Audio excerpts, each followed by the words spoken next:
ಅಸ್ಸಲಾಮುಅಲೈಕುಂ ವರಹಮತುಲ್ಲಾಹಿ ವಬರಕಾತುಹು. ಬನ್ನಿ ಇಂದಿನ ವಿಡಿಯೋವನ್ನು ಶುರು ಮಾಡೋಣ.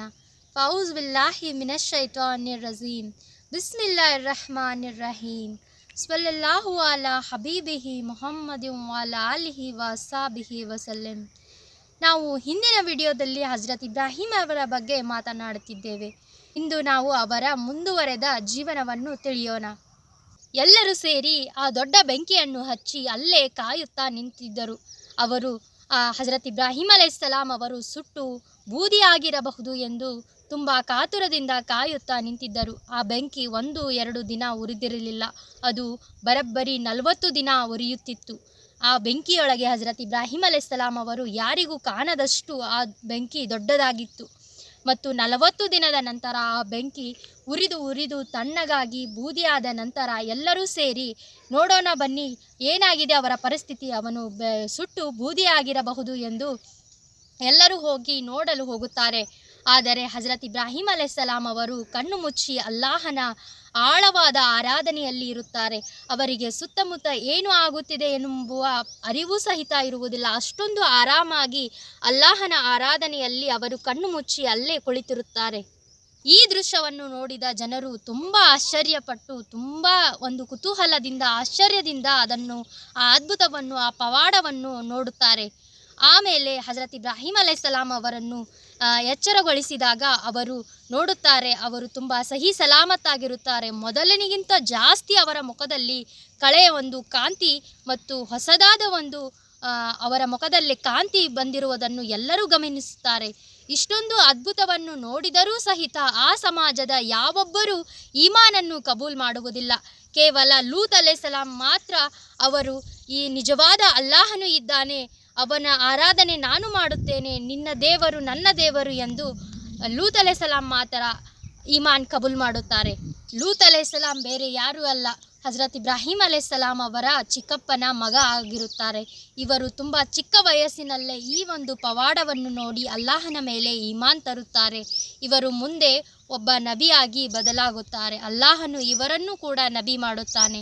ಇವರ ಕಥೆಯು ಮುಂದೆ ನಾವು ನೋಡೋಣ. ಇಷ್ಟೊಂದು ದೊಡ್ಡ ಪವಾಡವನ್ನು ನೋಡಿದ ಮೇಲೂ ಸಹಿತ ನಿಮ್ಮ ಮನದಲ್ಲಿ ಎಳ್ಳಕಾಳಷ್ಟು ಈಮಾನ್ ಬಂದಿಲ್ಲವೆಂದರೆ ನಿಮ್ಮನ್ನು ಆ ದೇವರೇ ಕಾಪಾಡಬೇಕೆಂದು ಇಬ್ರಾಹಿಂ ಅಲೈಹಿಸ್ಸಲಾಂ ಅವರು ನಾನು ನಿಮ್ಮಿಂದ ತುಂಬ ಬೇಜಾರಿದ್ದೇನೆ ಎಂದು ತುಂಬ ಮನಸ್ಸಿಗೆ ಬೇಜಾರು ಮಾಡಿಕೊಂಡು ಹಜರತ್ ಲೂತ್ ಅಲೈಹಿಸ್ಸಲಾಂ ಅವರನ್ನು ಕರೆದುಕೊಂಡು, ಚಿಕ್ಕವರಿರುತ್ತಾರೆ ಅವರನ್ನು ಕರೆದುಕೊಂಡು ಮುಲ್ಕೆ ಶಾಮ್ ಕಡೆ ಹಿಜ್ರತ್ ಮಾಡುತ್ತಾರೆ.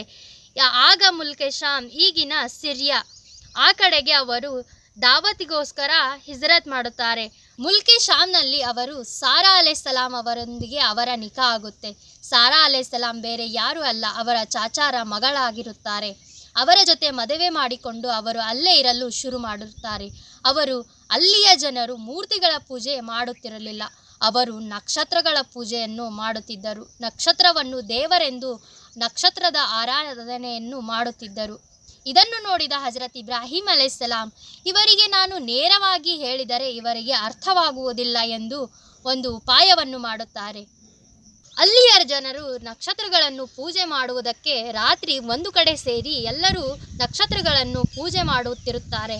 ಆಗ ಹಜರತ್ ಇಬ್ರಾಹಿಂ ಅಲೈಹಿಸ್ಸಲಾಂ ಅವರು ಕೇಳುತ್ತಾರೆ, ಒಂದು ನಕ್ಷತ್ರ ರಾತ್ರಿ ಹೊತ್ತು ತುಂಬ ಹೊಳೆಯುತ್ತಿರುತ್ತದೆ ಮತ್ತು ತುಂಬ ಸುಂದರವಾಗಿರುತ್ತದೆ. ಅಲ್ಲಿಯ ಜನರಿಗೆ ಇದು ನನ್ನ ದೇವರು, ಇದನ್ನು ನಾನು ಆರಾಧನೆ ಮಾಡುತ್ತೇನೆ ಎಂದು ಹೇಳಿದಾಗ ಎಲ್ಲರೂ ಅದನ್ನು ಒಪ್ಪಿಕೊಂಡು ಅದು ಸ್ವಲ್ಪ ಹೊತ್ತಿಗೆ ಆ ನಕ್ಷತ್ರವು ಮುಳುಗಿ ಹೋಗುತ್ತೆ ಮತ್ತು ಕಾಣುವುದಿಲ್ಲ. ಇದನ್ನು ನೋಡಿದ ಹಜರತ್ ಇಬ್ರಾಹಿಂ ಅಲೈಹಿಸ್ಸಲಾಂ ಅವರು ಅವರಿಗೆ ತೋರಿಸಿ ಹೇಳುತ್ತಾರೆ, ಇದು ಎಂಥ ದೇವರು, ಇದು ಸ್ವಲ್ಪ ಹೊತ್ತು ಕಂಡು ವಾಪಸ್ ಇದು ಮುಚ್ಚಿಕೊಳ್ಳುವುದು ಮತ್ತು ಕಾಣುವುದು ಇದು ಹೇಗೆ ದೇವರಾಗಲು ಸಾಧ್ಯ ಎಂದು ಅವರಿಗೆ ಸ್ವಲ್ಪ ಅದರ ಸತ್ಯದ ಅರಿವನ್ನು ಮಾಡಿಸಲು ಈ ರೀತಿಯಾದ ಮಾತುಗಳಿಂದ ಅವರಿಗೆ ಅರಿವು ಮಾಡಿಸಲು ಪ್ರಯತ್ನ ಮಾಡುತ್ತಿರುತ್ತಾರೆ. ಅವರು ಸಹ ಅದನ್ನು ಒಪ್ಪಿಕೊಳ್ಳುತ್ತಾರೆ. ನಕ್ಷತ್ರವು ಮುಳುಗಿರುವುದನ್ನು ತೋರಿಸಿ ಇದು ನನ್ನ ದೇವರಲ್ಲ, ನಾನು ಇನ್ನು ಮುಂದೆ ಚಂದ್ರನನ್ನು ಪೂಜಿಸುತ್ತೇನೆ, ಚಂದ್ರ ತುಂಬ ದೊಡ್ಡವನಿದ್ದಾನೆ, ಅವನು ತುಂಬ ಹೊಳೆಯುತ್ತಿದ್ದಾನೆ, ಇನ್ನು ಮುಂದೆ ನನ್ನ ದೇವರು ಇದು ಚಂದ್ರ ಎಂದು ಅವರಿಗೆ ಒಂದು ಉಪಾಯದ ಮೂಲಕ ಇವರಿಗೆ ಸತ್ಯವನ್ನು ಅರಿವು ಮಾಡಿಸಬೇಕೆಂದು ಮಾತ್ರ ಅವರು ಈ ರೀತಿಯಾದ ಮಾತುಗಳನ್ನು ಆ ಜನರಿಗೆ ಹೇಳುತ್ತಾ ಇರುತ್ತಾರೆ. ಇನ್ನು ಮುಂದೆ ನಾನು ಚಂದ್ರನನ್ನು ಆರಾಧಿಸುತ್ತೇನೆ, ಇದು ತುಂಬ ದೊಡ್ಡದಾಗಿದೆ, ಹೊಳೆಯುತ್ತಾ ಇದೆ, ಇದೇ ನನ್ನ ದೇವರು ಎಂದು ಅವರಿಗೆ ಹೇಳುತ್ತಾರೆ. ಸ್ವಲ್ಪ ಸಮಯದ ನಂತರವೂ ಚಂದ್ರನು ಕೂಡ ಮುಳುಗಿ ಹೋಗುತ್ತಾನೆ. ಯಾಕೆ ಎಂದರೆ ಚಂದ್ರನು ರಾತ್ರಿ ವೇಳೆ ಮಾತ್ರ ಕಾಣಿಸುತ್ತಾನೆ. ಇದನ್ನು ನೋಡಿದ ಹಜರತ್ ಇಬ್ರಾಹಿಂ ಅಲೈಹಿಸ್ಸಲಾಂ ಅವರು ಹೇಳುತ್ತಾರೆ, ಇದೂ ಕೂಡ ಮುಳುಗಿ ಹೋಯಿತು, ಇದು ಹೇಗೆ ದೇವರಾಗಲು ಸಾಧ್ಯ? ಮುಳುಗುವುದು ಮತ್ತು ಕಾಣುವುದು ನನ್ನ ದೇವರಾಗಲು ಸಾಧ್ಯವಿಲ್ಲ ಎಂದು ಅವರಿಗೆ ಮನವರಿಕೆ ಮಾಡಿಕೊಡುತ್ತಾರೆ. ಇದನ್ನು ತಿಳಿದ ಜನರು ಸ್ವಲ್ಪ ಅದರ ಮೇಲೆ ಈಮಾನ್ ತರುತ್ತಾ, ಹೌದು, ಮುಳುಗುವುದು ಹೇಗೆ ದೇವರಾಗುತ್ತೆ ಎನ್ನುವ ಭಾವನೆಯು ಅವರೊಡನೆ ಬರುತ್ತಾ ಇರುತ್ತದೆ. ಹಾಗಾಗಿ ಹಜರತ್ ಇಬ್ರಾಹಿಂ ಅಲೈಹಿಸ್ಸಲಾಂ ಅವರು ಇನ್ನು ಮುಂದೆ ನಾನು ಚಂದ್ರನನ್ನು ಆರಾಧನೆ ಮಾಡುವುದಿಲ್ಲ. ಮುಂಜಾನೆ ಸೂರ್ಯ ಬರುತ್ತದೆ, ಸೂರ್ಯನನ್ನು ನೋಡಿ ಹೇಳುತ್ತಾರೆ, ಇದು ತುಂಬ ದೊಡ್ಡದಿದೆ ಮತ್ತು ತುಂಬ ಹೊಳೆಯುತ್ತಾ ಇದೆ, ಇದು ಇನ್ನು ಮುಂದೆ ನನ್ನ ದೇವರು, ನಾನು ಇದನ್ನು ಆರಾಧಿಸುತ್ತೇನೆ ಎಂದು ಸೂರ್ಯನನ್ನು ಅವರಿಗೆ ತೋರಿಸಿ, ನಾನು ಸೂರ್ಯನ ಆರಾಧನೆ ಮಾಡುತ್ತೇನೆ, ಸೂರ್ಯನು ನನ್ನ ದೇವರು ಎಂದು ಈ ರೀತಿಯಾಗಿ ಅವರಿಗೆ ಹೇಳುತ್ತಾರೆ. ಮತ್ತೆ ಅದೇ ರೀತಿ ಸಾಯಂಕಾಲ ಆದ ನಂತರವೂ ಸೂರ್ಯನು ಮುಳುಗುತ್ತಾನೆ. ಸೂರ್ಯನು ಮುಳುಗಿರುವುದನ್ನು ನೋಡಿ ನಾನು ತುಂಬ ಬೇಜಾರಾಗಿದ್ದೇನೆ ಈ ಒಂದು ವಿಷಯದಿಂದ. ಇದು ಸಹಿತ ದೇವರಾಗಲು ಸಾಧ್ಯವಿಲ್ಲ, ಯಾಕೆ ಎಂದರೆ ಸೂರ್ಯನೂ ಕೂಡ ಮುಳುಗಿ ಹೋದನು. ಈ ರೀತಿಯಾದ ಮಾತುಗಳನ್ನು ಅವರಿಗೆ ಹೇಳುತ್ತಾರೆ. ಈ ರೀತಿ ಅವರಿಗೆ ಮನವರಿಕೆ ಮಾಡಿಕೊಟ್ಟು ಅವರಿಗೆ ಆಗ ಅಲ್ಲಾಹನ ಬಗ್ಗೆ ದಾವತ್ ಮಾಡುತ್ತಾರೆ.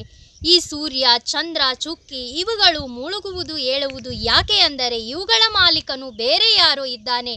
ಇವುಗಳನ್ನು ನಡೆಸುವುದು, ಈ ನಿಜಾಮನ್ನು ನಡೆಸುವವನು ಬೇರೆ ಯಾರೋ ಒಬ್ಬ ದೇವರಿದ್ದಾನೆ. ನಾವು ಆ ದೇವರ ಆರಾಧನೆ ಮಾಡಬೇಕು.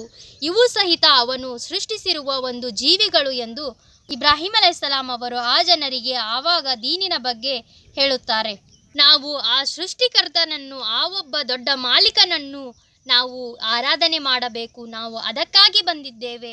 ಈ ಸೂರ್ಯ ಚಂದ್ರನೂ ಸಹಿತ ದೊಡ್ಡ ಮಾಲೀಕನ ಮಾತುಗಳನ್ನು ಕೇಳುತ್ತವೆ ಎಂದು ಆ ಜನರಿಗೆ ನಿಧಾನವಾಗಿ ದೀನ್ ಕಡೆ ಬರಲು ಒಂದು ದಾವತನ್ನು ನೀಡುತ್ತಾರೆ.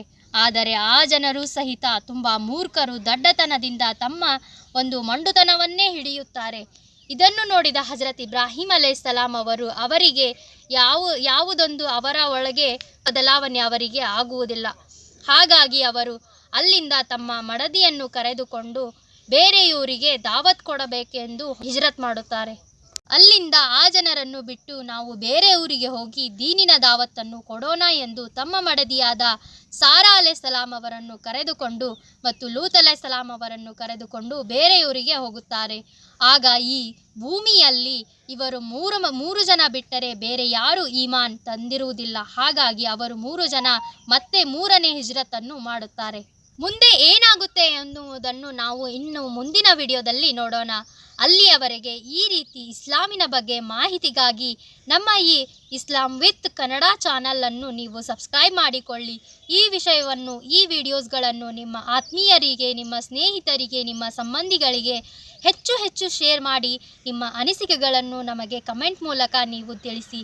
ಸಿಗೋಣ ಮುಂದಿನ ವಿಡಿಯೋದಲ್ಲಿ. ಅಲ್ಲಿಯವರೆಗೂ ಅಸ್ಸಲಾಮು ಅಲೈಕುಂ ವರಹಮತುಲ್ಲಾಹಿ ವಬರಕಾತಹು.